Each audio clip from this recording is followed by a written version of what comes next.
तब झूठ सुनने में कितना मज़ा आता है जब आपको सच्चाई पहले से पता हो। ये एक लाइन है। आप सोचो मन में कि आपके सामने कोई आए और बहुत मस्त झूठ बोलता हो और आपको सच्चाई पहले से पता हो तो आपको कितना अच्छा लगेगा। देखो कैसे बना रहा है हमको। तो भाई जो भी बनाए, जो भी करे, लेकिन अगर सच्चाई आप जानते हो तो आपको कोई प्रॉब्लम होने वाला नहीं है। इसलिए कोई भी बिज़नेस आइडिया या कुछ भी सुनने और करने से पहले उसके बारे में पहले आपको रिसर्च करना है, अच्छी जानकारी प्राप्त करना है, उसके बाद आपको उस बिज़नेस को करना है। तो आज मैं आपको कुछ ऐसा ही बिज़नेस आइडिया बताने वाला हूँ जो बिना टेंशन का सिर्फ़ एक बार सेटअप करना है, उसके बाद आपको कुछ नहीं करना, आपको आनंद ही आनंद रहेगा, पैसा आते रहेंगे। मतलब पैसे का एक रास्ता बना देना है, पैसे चल कर के आपके पास आते रहेंगे। ऐसा बिज़नेस आइडिया मैं आज आपको बताने वाला हूँ। आप देख रहे हैं Sunil Chauhan SN business idea. इसमें मैं आपको इस बिज़नेस आइडिया के साथ-साथ कुछ लास्ट में वीडियो के अंत में छोटी बातें मगर मोटी बातें, जनरल नॉलेज, साइंस से जुड़ा हुआ एक क्वेश्चन का ऐसा आंसर बताता हूँ, जो थोड़ा-सा इंटरेस्टेड होने के कारण आपको याद रहेगा। आप उसको अपने तो याद करेंगे ही, आपको अच्छा लगेगा तो आप समाज में, घर परिवार में, भाई-बंधु, अपने बच्चों में उस क्वेश्चन को करोगे तो उनको भी अच्छा लगेगा, वो भी सीखेंगे, याद रहेगा, जो लाइफ में हमेशा एक काम आएगा। ठीक है मित्रों, अब हम लोग बात करते हैं बिज़नेस आइडिया पे। बिज़नेस आइडिया एक प्रकार का मैं एक ऐसा बिज़नेस आइडिया लेकर के आया हूँ कि पहले के ज़माने में आप सोचते थे कि कहीं-कहीं बहुत बड़ी-बड़ी लाइब्रेरियाँ बनती थी। तो बच्चे लोग पढ़ने के लिए वहाँ पर जाते थे और अपना 8 घंटे, 6 घंटे, 4 घंटे जो भी टाइम होता वहाँ से पढ़ कर के बुक से अपना घर पर भी आते थे। कोई भी पढ़ाई-लिखाई अगर लड़के लोग या बच्चे लोग घर पे करते हैं तो कर नहीं पाते। आप ही के घर परिवार में कोई बच्चा पढ़ता होगा या थोड़ा-से काम करने लायक बच्चा होगा, मान लो अगर 10 साल, 15 साल के ऐसे लोग बच्चे अगर पढ़ रहे हैं, 16 साल, 18 साल, तो आप जो है कोई भी वर्क आएगा, कोई भी प्रॉब्लम आएगा, तुरंत आप बुलाओगे कि थोड़ा आइए ये काम है कर दीजिए, ऐसा है, वैसा है। इसके चक्कर में उनकी पढ़ाई थोड़ा-सा खराब हो जाती है। तो उसी का एक कांसेप्ट लेकर के मैं आया हूँ कि उनको अब क्या माहौल चाहिए। उनको एक ऐसा माहौल चाहिए जहाँ पर 4 से 5 घंटे उनको कोई डिस्टर्ब ना कर सके। एक ऐसा वातावरण उनको बना के देना है जिस पर वो बैठ कर के आसानी से पढ़ें और आपका एक वह बिज़नेस के रूप में कोई भी भाई कोई कोचिंग चलाता है तो उसका एक बिज़नेस है, कोई कॉलेज चलाता है, स्कूल खोलता है तो वह एक प्रकार से बिज़नेस ही है। आपको ऐसा कुछ नहीं करना है, ना तो कोई बड़ा स्कूल खोलना, ना कोई बहुत बड़ा हॉल खोलना, ना ही आपको किसी डिग्री की ज़रूरत है। यदि आपके पास थोड़ा बहुत बजट है तो आपको एक ऐसे रूम पर सेटअप करना है जिसमें मात्र 40 से 50 लड़के आराम से बैठ सकें। यदि 50 लड़कों को बैठने के लिए क्या करना है कि एक छोटा-सा टेबल, ऐसे उनको अलग पार्टीशन डाल कर के उनको एक सेटअप बना के देना है। वहाँ पर एक वाई-फाई का कनेक्शन करवा देना है, थोड़ा से बाथरूम वगैरह का सेटअप करवा देना है, पानी का करवा देना, बाकी और कुछ नहीं करना है। गर्मी का मौसम है तो थोड़ा बहुत आपको उसमें पंखे का सेटअप करवा देना है। इसके अलावा आपको कुछ करना ही नहीं है। आपको मैं बताऊँ लगभग आप 1 लाख रुपए महीने आराम से कमाओगे। कितना? 1 लाख रुपए कैसे कमाओगे? आओ मैं आपको बताता हूँ। आपने व्यवस्था कर दिया, व्यवस्था करने के बाद मैं कुछ पॉइंट भी नोट किया हूँ ताकि कुछ ऐसे पॉइंट हैं जो आपको कैलकुलेशन करने के लिए मैं करके बैठा हूँ। तो कैलकुलेशन जो करके मैं रखा हूँ वो आपको इसकी डिटेल में बताऊँगा, ठीक है? तो अपने अपने ही घर पे आपको तो ये जो बिज़नेस आइडिया है इसका मैं नाम दिया हूँ डिजिटल लाइब्रेरी।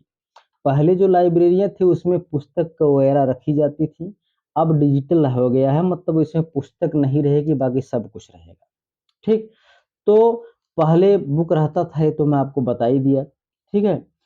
तो आपको कैपेसिटी भी बता दिया, आदमियों मतलब बच्चों को पढ़ने के लिए कितनी सीट बनाना है, कितना वो सब भी मैं बता दिया आपको, ठीक है? मान लो आपने 50 सीट बनाया और ये क्या होता है चौबीसों घंटा चलता है।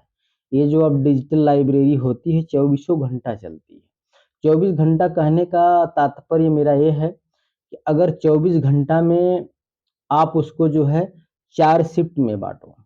कितना? अच्छा अगर 4 घंटे हैं, 4-4 घंटे का शिफ्ट बनाइए तो 4 छक 24 6 शिफ्ट हुआ ना?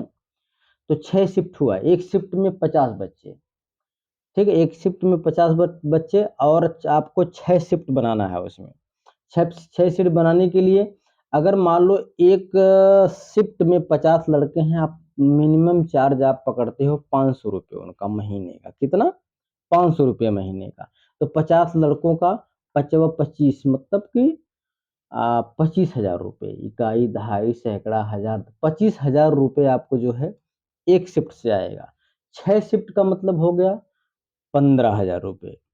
कितना हुआ? नहीं सॉरी, इकाई, दहाई, सैकड़ा, हज़ार, 10,000, लाख, महीने का अगर करेंगे आप तो ₹1.5 लाख महीने होता है। लेकिन अब कोई ज़रूरी नहीं है कि आपके उसमें जो आप बनाए हो, हर शिफ्ट में जो है 50 बच्चे ही हों। हो सकता है जो नाइट शिफ्ट हो या जो अदर चलती, किसी में कम, किसी में ज़्यादा, किसी में उससे भी ज़्यादा हो सकते हैं। जितना आपकी कैपेसिटी उससे भी ज़्यादा हो सकते हैं। तो उनके लिए आप जैसी आपकी कमाई होगी, आप उस प्रकार से सेटअप उनको बढ़ा के दे सकते हैं। मतलब कि जैसा आपका उधर का एरिया होगा, जितने बच्चे होंगे आप उसमें बढ़ा सकते हैं। एक ये नॉर्मल कैलकुलेशन लेकर के मैं चल रहा हूँ, ठीक है? तो आपको जो मैं बताया कि इसमें जो आपको कुछ नहीं करना है, सिर्फ सेटअप बना के दे देना है। 50-50 लड़के जो है आपको 6 शिफ्ट में आके पढ़ेंगे वहाँ पर शांति से एकदम मन लगा करके उनको एक ऐसा वातावरण बना के देना है ताकि उनका 4 घंटे एकदम बेहतरीन तरीके से निकले और वो पढ़ें। ठीक है? तो ₹1.5 लाख मैं महीने का पकड़ लिया, तो ₹1.5 लाख महीने का उसमें आपका खर्चा क्या आएगा? बताया ना आपको, खर्चे में आपका वाई-फाई का जो कनेक्शन का चार्ज आएगा वो आएगा। इलेक्ट्रिसिटी मतलब पंखा, लाइट तो चलेगा, उसका जो बिल आएगा, ठीक है? और उनको पानी का व्यवस्था करना है। मैं इसके लिए ₹10,000 महीने का निकाल देता हूँ, ठीक है? ₹10,000 निकाल दिया तो 1,40,000 बचा। 1,40,000 मैं ऐसे ही पकड़ा हूँ, आपको तो मैं बता रहा हूँ कि 1 लाख मैं जो बताने के लिए स्टार्ट किया तभी बोला कि ₹1,00,000 महीने। मैं 40,000 इसलिए उसमें बता रहा हूँ कि एक कैलकुलेशन के हिसाब से मैं बता रहा हूँ। हो सकता है कम आए, कम बच्चे पढ़ें वहाँ पर, तो ये जो है मतलब ग्राफ थोड़ा गिर सकता है या आपका सेटअप बढ़ गया तो ये ग्राफ और ऊपर भी जा सकता है। ठीक है? यही सब इसका निचोड़, ज़्यादा कुछ इसमें है ही नहीं। हाँ, अगर आपको क्या करना है इसको चलाने के लिए, मतलब चलेगा कैसे उसकी कुछ टिप्स मैं थोड़ा-सा आपको बता देता हूँ। आपको उसमें कुछ करना नहीं, जैसे मान लो कि आपके इलाके में कोई अच्छा शिक्षित व्यक्ति है या कोई टीचर हो या कोई अधिकारी वगैरह हो, उनको महीने में या हफ्ते में अगर आपसे संपर्क है, आपकी जान-पहचान है, तो कुछ लोग ऐसे होते हैं जो समाज सेवा भी करना चाहते हैं, मतलब कि विद्यार्थियों को आगे बढ़ाने के लिए, अपने हिंदुस्तान को आगे ले जाने के लिए कुछ अपना टाइम स्पेंड करते हैं, खर्चा करते हैं। तो उनसे मिलोगे, अधिकारियों से मिलोगे, पुलिस स्टेशन में जाइए, जो अच्छे-अच्छे वहाँ के एसपी, डीएसपी वगैरह होते हैं, उनसे बात करिए। तो वो जो आपके लिए थोड़ा टाइम निकाल के 1-2 घंटे आपके यहाँ ज़रूर आएँगे। तो आप उनको बुलाएँगे, आप ये अपने सभी जितने छात्रगण हैं उनसे आप बता देंगे कि हमारे यहाँ आ रहे हैं, थोड़ा-सा आपको कन्विंस करेंगे, आपको मतलब कि मोटिवेट करेंगे, आपको कुछ शिक्षा के बारे में नॉलेज मतलब देंगे, समाज के बारे में बताएँगे, तो उनको अच्छा लगेगा। ये कि फैसिलिटी है और लोग आएँगे ही आएँगे। और आपको लगता है कि और कुछ अलग करना चाहिए तो इसमें कोई अगर टीचर है, जो आपकी जान-पहचान का है तो उनको आप बोलो कि आप ज़्यादा नहीं, सिर्फ़ मात्र 1 घंटे या आधे घंटे हमारे इस बैच में जो आते हैं बच्चे उनको जो है थोड़ा-सा टाइम आपको देना पड़ेगा।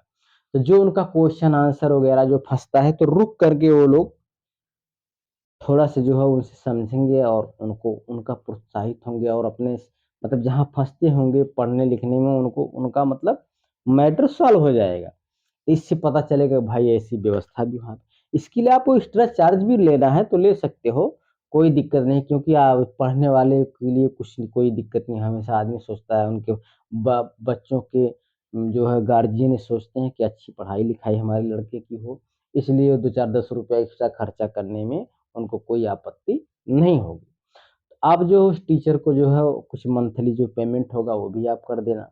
तो इस प्रकार से आप इसका प्रोत्साहन दे सकते हैं, अपनी बोर्डिंग लगवाइए, आइए एक अच्छे सुंदर वातावरण में शिक्षा के साथ जुड़िए और पढ़िए और आपको अच्छी व्यवस्था भी यहाँ पर मिलेगी। तो इस प्रकार से आप ऐसा करिए, ठीक है? और कोई आपको जानकारी लेना है, मुझसे संपर्क करना है तो मेल करिए, कमेंट करिए और सब जानकारी हम लोग मिल करके एकत्र करके इस मतलब को मिशन को आगे बढ़ाएँगे। तो दोस्तों इस प्रकार से मैंने बात किया था कि वीडियो के अंत में एक छोटी बातें मगर मोटी बातें जनरल नॉलेज क्वेश्चन का आंसर एक मैं बताऊंगा। तो आइए उस टॉपिक पे हम लोग बात करते हैं। आपने सुना होगा कि हमारे शरीर में बहुत सारी हड्डियां होती हैं, बहुत सारी हड्डियां होती हैं, ठीक है? उनका कैलकुलेशन भी ये पता होगा, ठीक है? जानते भी होंगे आप। लेकिन आपको शायद पता ये भी होगा कि हमारे शरीर में कौन से पार्ट में सबसे बड़ी हड्डी होती है। इसका आंसर है जांघ। जांघ किसको कहते हैं?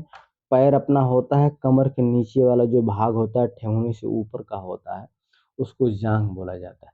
हमारे शरीर में सबसे बड़ी हड्डी जांघ की होती है। ठीक है मित्रों, अब हमारी वीडियो यहाँ पर ख़त्म होती है। अगर आपको ये वीडियो अच्छी लगती है, कमेंट में आप जो है सही और गलत ज़रूर लिखना, ताकि सही हो तो दूसरे लोग आकर के इस वीडियो को देखें और अपना बिजनेस करें। मेरी बहुत सारी वीडियो जो है बिजनेस के पर्पज़ से बनाई हुई हैं, जो आपको अच्छा लगे वो करिए, लेकिन करिए। आपको कोई आकर के आपका हाथ पकड़ के कोई करवाने वाला नहीं है बिजनेस। और आपको कोई अगर आप बिजनेस करने के लिए देख रहे हैं, तो पक्का ही आप बिजनेस करने के लिए ही बिजनेस आइडिया देख रहे हैं। तो बहुत सारे बिजनेस आइडिया है, आप देखिए, आप अपने सॉरी, आप अपने मन को जो है थोड़ा बैठाइए, सोचिए और बिजनेस को करिए। ठीक दोस्तों, जय हिंद, जय भारत।